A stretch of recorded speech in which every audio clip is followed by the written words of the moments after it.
ও সকিনা গেছস কিনা ভুইলা আমারে, আমি এখন রিক্সা চালাই ঢাকার শহরে। মামা যাইবানি?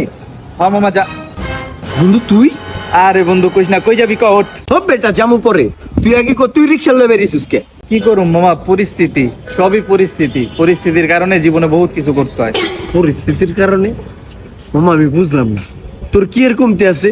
তোর নিজের 7 তলা বাড়ি আছে, তোর বাড়ির নিচে 2টা গাড়ি আছে, তুই যে রিক্সা লয়ে বেরিবি এমন কোনো পরিস্থিতি তো হয় নাই। কি কম মামা, তোরে গার্লফ্রেন্ড পরীক্ষা ফেল করছে। কস কি? তোর গার্লফ্রেন্ড পরীক্ষায় ফেল করছে, রিক্সা চালাইলে তোর গার্লফ্রেন্ড চালাইবো, তুই রিক্সা লয়ে বেরিয়েছিস কে?